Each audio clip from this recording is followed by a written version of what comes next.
बुलंदशहर में रमेश की नौकरी लगी हुई थी, जॉब करता था। गांव से अपनी पत्नी सीमा को लेकर वह अपने साथ में ही आ गया था। बुलंदशहर में ही उसने एक किराए से मकान ले लिया था और दोनों आराम से आए हुए थे। उनका आज पहला दिन था। उन्होंने अच्छे से पैसे देकर एक अच्छा सा मकान किराए पर अपने लिए सेपरेट ले रखा था, जिसमें किसी का आना जाना नहीं था। दोनों पति पत्नी खुश रहने की सोच रहे थे। अरे, तुम आज शाम को जल्दी आ जाना, तुम्हारा आज पहला दिन है।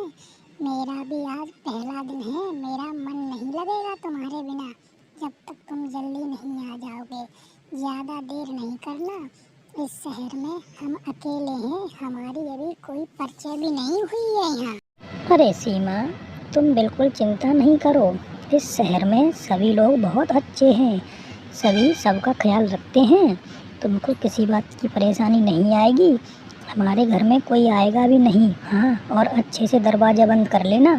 अगर कोई आए तो उससे अंदर नहीं आने देना जब तक मैं शाम को लौट कर आ जाऊँगा। तुम बिल्कुल भी परेशान नहीं होना।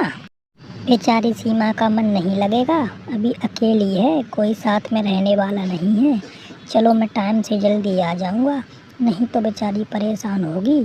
क्या करूँ, आखिरकार अभी हम दो अकेले अजनबी हैं इस शहर में, हमें कुछ परिचय करनी पड़ेगी। हाँ, रमेश ने जो मकान मालिक से किराए पर घर लिया था, वह मकान मालिक बड़ा ही बदमाश और ठरकी था।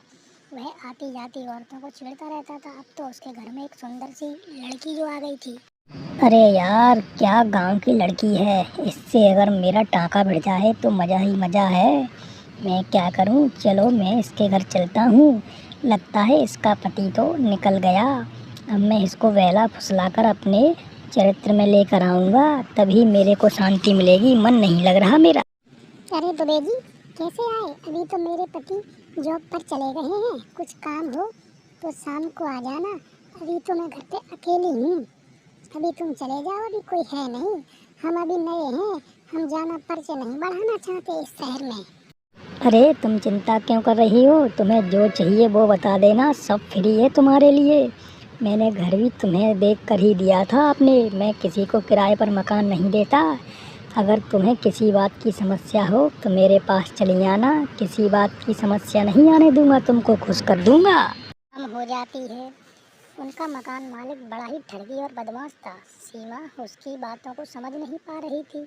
वह हर रोज़ की तरह सीमा के घर आता जाता रहता था और उसको बहला फुसला रहा था। पर क्या करें, जैसे ही रमेश घर के बाहर निकलता था, वह उसको झांकता रहता था। जैसे ही रमेश थोड़ी दूर पहुंचता था, पीछे से तुरंत ही उसके घर पे सीमा के यहाँ चला जाता था उससे बात करने के लिए।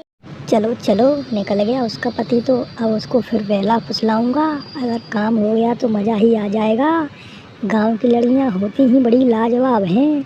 क्या बताऊं, इतना अच्छा मकान बनाने से फ़ायदा मुझे कुछ नहीं हुई, ये तो मेरी बातों में आ ही नहीं रही है। अरे सीमा, तुम तो काफ़ी खूबसूरत हो, दिखने में बहुत अच्छी हो। तुम्हारा पति तुम्हें टाइम नहीं दे पा रहा है, लगता है उसे तुमसे जाना अपनी जॉब प्यारी है। अगर मैं होता तो तुमको घुमाने ले जाता, बाहर खाना खिलाने ले जाता, तुमको खुश करके रखता मैं। मुझे तुम परेशान लग रही हो। हाँ, तुम्हारा पति तुम्हें ध्यान नहीं दे रहा है। हाँ, मुझे तो ये मकान मालिक का चरित्र ठीक नहीं लगता। मेरे को ऐसा लगता है मुझ पर इसकी गंदी नज़र है।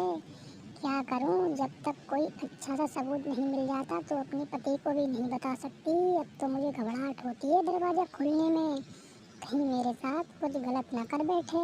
अब क्या करना चाहिए मुझे? एक दिन रमेश के निकलने के बाद सीमा सुबह ही बाथरूम में नहा रही होती है और वही सोच रही होती है बदमाश मकान मालिक के बारे में। तभी वह देखती है कि वह मकान मालिक उसको देख रहा होता है। उसकी शक्ल उसको शीशे में दिखाई दे जाती है। वह खिड़की से देख रहा होता है। सीमा घबरा जाती है और सोचती है ये तो वास्तव में ही ठगी मकान मालिक है। सुनते हो जी, तुम्हारे जाने के बाद ये मकान मालिक अकेले में आता है, मुझसे बात करता है गलत सलत। ये अच्छा नहीं है, ये ठगी बदमाश है। हम यहाँ से खाली करके कहीं दूर चले जाते हैं।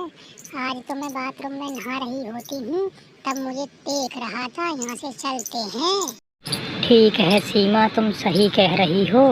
मुझे भी कुछ लोगों ने बताया था इसका चरित्र सही नहीं है, इसकी गंदी सोच है। हम आज ही इसका घर खाली करके कहीं दूर ले लेते हैं यहाँ से जाकर। अब इसके घर में हम एक भी पल नहीं रहेंगे। चलो सामान पैक कर लो, चलते हैं। सीमा और रमेश उसी दिन दोनों उसका घर खाली करके कहीं दूसरी कॉलोनी में मकान ले लेते हैं और उसमें रहने के लिए चले जाते हैं। बदमाश उसको देखता रह जाता है।